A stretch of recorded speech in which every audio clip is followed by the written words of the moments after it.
Okay, today we're talking about surface area for cylinders. So I have in front of me here a cylinder, and I have a classic prism, the rectangular prism. And so what we notice when we look at prisms and cylinders is they have one really important thing in common, and that is they both have two, what? Bases, okay? In the case of a cylinder, the bases are always what shape? That's right, circles, okay? So, draw yourself a cylinder. You may need to pause the video as you go, right? We have the bases, which are two circles, and then we have the lateral surface area. Now, the lateral surface area, if we were to take and see this is like a cylinder, right? If we were to take and open up the lateral surface area, what shape is that? Rectangle. So the lateral surface area of a cylinder is the sides, and it is the shape of a rectangle. Okay, so to find the surface area of a cylinder, we use the same formula that we used for a prism. These have two bases, cylinders have two bases. So the entire surface area would be the two base areas plus the lateral area, which is the perimeter times height, a rectangle. The thing about a cylinder is because we have circles all over the place, we can write this formula a little differently. Rather than keeping capital B for the two bases, we could put the formula for area of a circle, right? Area of a circle equals pi r squared. Good. So we could say 2 pi r squared plus, instead of perimeter, we use the word for a walk around a circle, which is circumference, right? Circumference times, okay, circumference, remember a walk around a circle, circumference is what we get when we walk around a circle, and we can stretch it out when we have a line, right? Equals pi times d, or 2 r's, right? Either way. So we can actually write C as pi d, and here we have a really refined formula, a very detailed formula for a cylinder.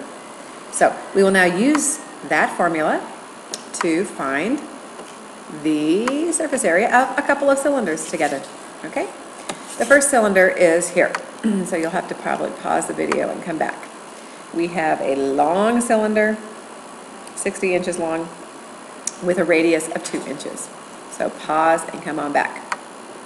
So we'll want to start by identifying what shape it is. We've already been told, but if you hadn't been told, you'd have to say, I've got a cylinder, right? A cylinder, wow, that has two bases. So you might say the surface area equals the two base areas plus a walk around the base, right? The perimeter times height, just the same as a prism.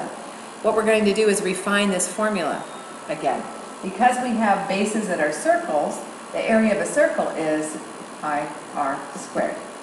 Plus, we are walking around a circle, which is a circumference, pi d, times the height of the cylinder. Okay, these terms both have pi, and we're supposed to use 3.14 as our value for pi for this problem.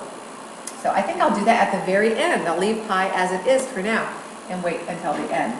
So now we simply plug in the other known information. Radius for this is 2 inches, right? 2. Our answer is going to be in inches squared. Inches times inches. So I'm going to put that down at the bottom so I don't forget, right? And then leave that out of my equation because those words sometimes get in the way. Okay? Now we're going to multiply pi times the diameter. So if the radius is 2, remember the diameter would be all the way across, or 2 radius, right? So the diameter is 4. The height is the length between the two circle bases, 60. Very good. Okay, so now we will multiply the numbers together, right? We have 2 pi times 2 squared, which is 4. Plus, we have pi times 4 times 60, which is 240. Okay, we just keep multiplying. 4 times 2 is 8. 8 pi plus 240 pi. Okay? And so our surface area is, if I have 8 pi's plus 240 pi's, I have 248 pi's. Now that I need to find, because they said to give the answer to the nearest inch, and they said to use 3.14. So let me extend the page a little bit here. Let's finish this now. So we're going to multiply 248 times 3.14 inches squared.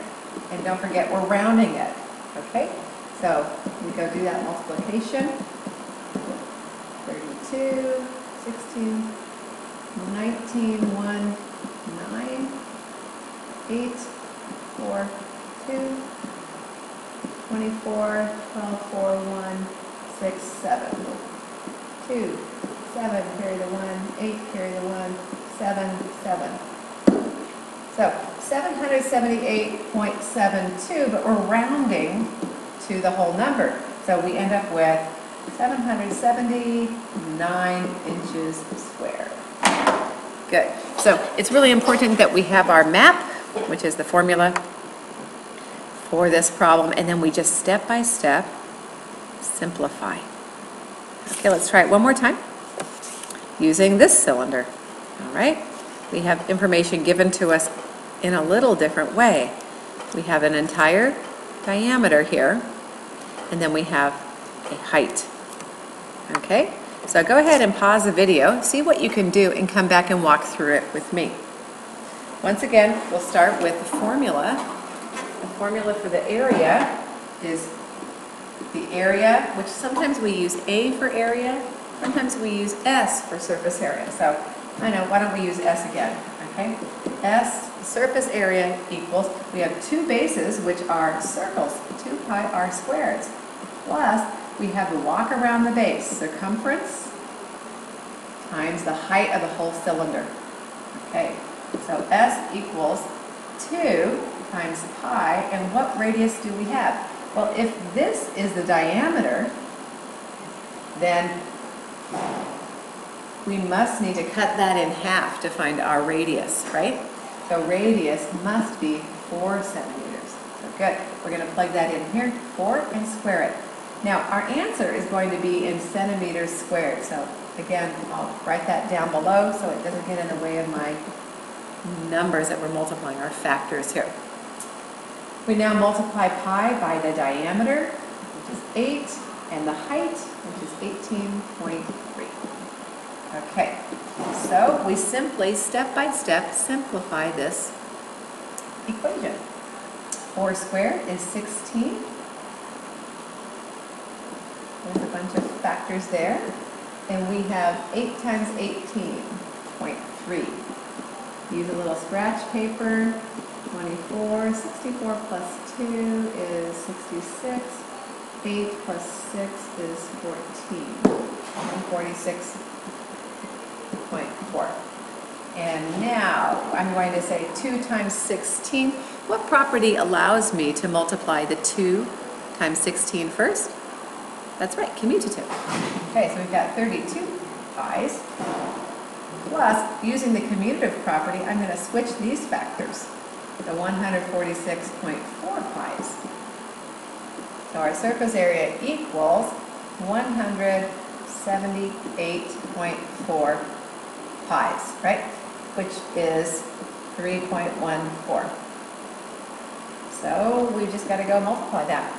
And then we might want to round it to the whole number as well, right? So go ahead, and I'm going to go multiply that, come back with my answer. So I found 560.176. If we were to round that to the whole number, the surface area then would round to 560 centimeters squared. Very good. Okay, hopefully that helps. And this is your assignment. Have a good day.